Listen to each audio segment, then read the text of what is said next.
Mozart is rather different, a different kind of composer, writing in the 18th century, writing in the 1700s.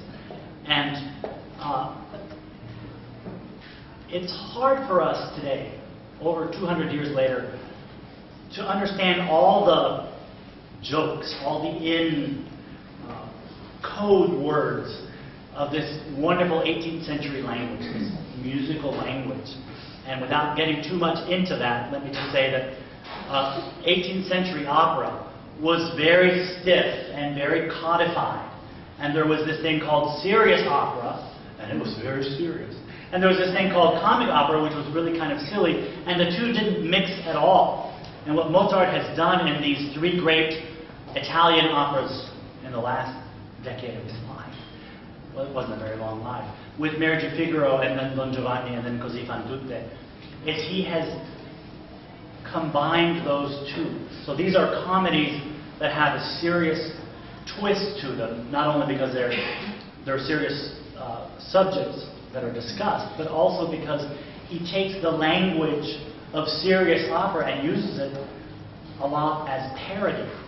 So these are things that you wouldn't know necessarily, and we don't have to get into it too much, but certain characters only sing in the language of serious opera, even though we're doing a comedy.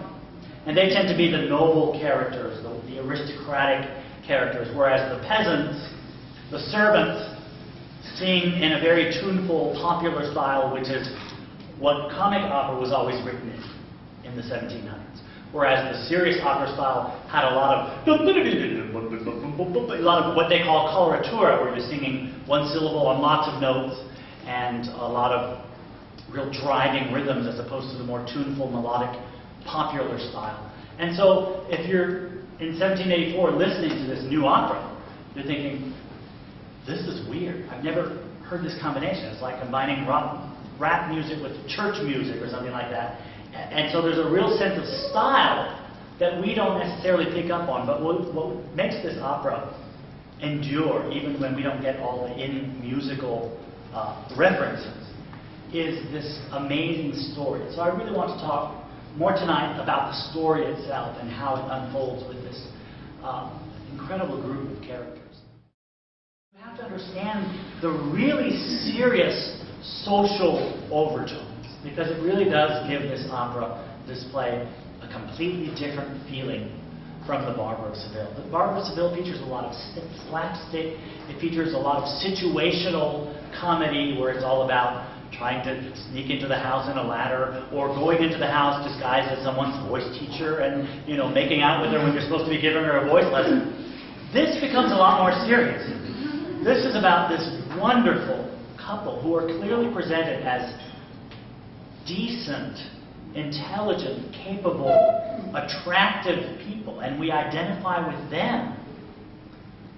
And yet, they're just fighting to have a basic human right, which is to be able to sleep with each other on their wedding night.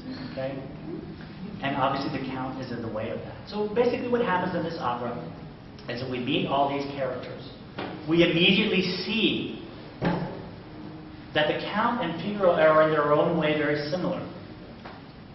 They're both scheming. They're both trying to get their way. They're both, and we see this much more clearly than we had in The Barber of Seville, they both are hot-tempered and impulsive. And so we have this dangerous guy, the Count, and Figaro sets himself up as his nemesis. And he sings very early on when Susanna explains to him, because, you know, like a typical man, he had no idea that all this was going on. He's delighted that we've got this best room in the castle. He said, "Why are you objecting to us? So they've given us this great room. If my master calls, I can be over there in 2 steps. If your mistress calls, you can be over there in 2 steps. This is perfect for us, Susanna. What are you so morose about?" She said, "Well, think about it this way, you stupid boy. If your master calls you and rings on his bell, he can send you on an errand several miles away. And then, voila, presto, he's in here with me." Okay? And people are like, "What are you talking about? What are you talking about?" So she explains to him that all is not sweetness and light in the palace of Aguas Frescas. And so Figaro sings this amazing aria, very modern aria, where you hear the anger. It's modeled on a comic aria. from the 18th century. And yet you hear the biting sarcasm as he says, "If you want to dance, Mr. Count, I'll play the music so you can dance. If you want to come to my school, I'll teach you how to dance.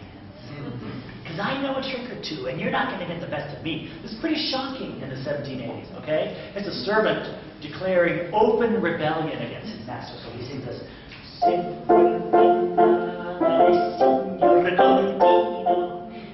you see, you hear how it's both humorous and menacing.